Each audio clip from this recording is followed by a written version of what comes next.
This week we're going to go ahead and wrap up chapter 15. So we talked about psychological therapies last week, and this week we're going to talk about biomedical therapies. As a reminder, this is not going to be covered on your exam, so study this material with anticipation of it being covered on your final. So one of the things I wanted to remind you of was some of the key neurotransmitters that we talked about toward the beginning of the semester. As a reminder, dopamine, for example, is considered to be an excitatory neurotransmitter and is often associated with things like motivation and reward seeking. I also talked about this a little bit before when we talked about dopamine. Dopamine is also associated with hallucinations. Serotonin can be either excitatory or inhibitory, but it's mostly known as a mood stabilizer and also something that helps you sleep and regulate your appetite. Norepinephrine is associated with stress and is released as a result of a fight or flight response. GABA is an inhibitory neurotransmitter that tends to help calm you down. Cortisol is also associated with stress. Endorphin would be a natural pain reliever.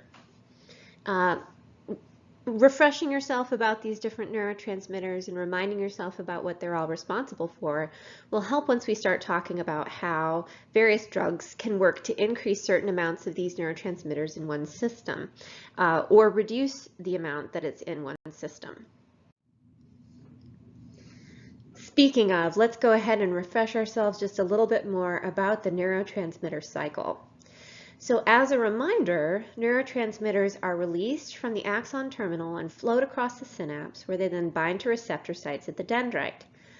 If there's enough excitatory neurotransmitters, that will trigger an action potential down the length of the axon and the cycle will start all over again.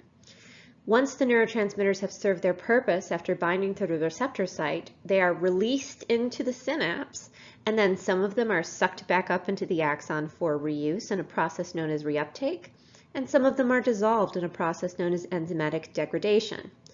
We're going to talk about the different stages of this neurotransmitter cycle because certain drugs work in various ways to take advantage of these different stages of the neurotransmitter cycle, whether it's interfering with one's ability to bind to receptor sites or to engage in reuptake or to degrade in the synapse. Those are different things that different drugs might do, and it's important to keep track of what each drug is doing as part of the neurotransmitter cycle and to understand the neurotransmitter cycle as a part of this.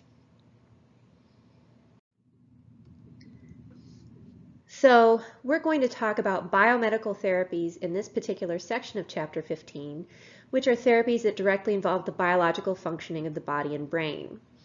We're going to start with psychopharmacology, and we're going to then go into surgical interventions. Psychopharmacology is the use of drugs to control or relieve symptoms of psychological disorders. Historically, we didn't really have a lot to work with. Antidepressants and antipsychotics weren't developed until starting in the 1950s. And even then, they were fairly harsh drugs that had a lot of side effects. So it took a long time for us to even start to develop any sort of effective drugs. One drug that was commonly used to control people with symptoms of psychological disorders was laudanum, which was a mixture of opium and codeine. This tended to serve as a tranquilizer. Morphine was also fairly commonly used to help control people who were experiencing psychological distress, which was also thought to be calming. And cocaine was used as a stimulant fairly regularly as well.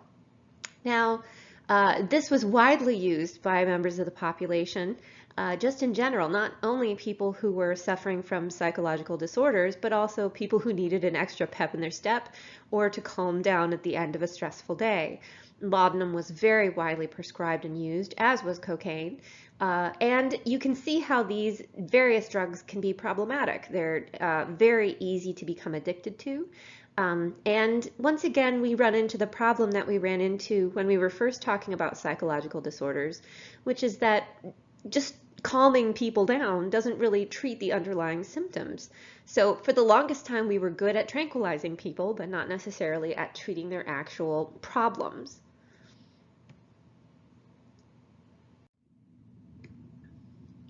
So we're going to go through modern psychopharmacology, and I'm going to talk a little bit about what we currently have when it comes to broad categorizations of drugs. Now, this is just a very broad overview. Keep in mind that there are many additions that have been recently developed that supplement these major categories, but we're going to just focus on the major ones. Antipsychotics is one category of psychopharmacological drug that's used to treat psychotic symptoms, and there are different forms of antipsychotics that I'll go through in the next video. Antidepressants are a category of drug used to treat depression as well as various forms of anxiety.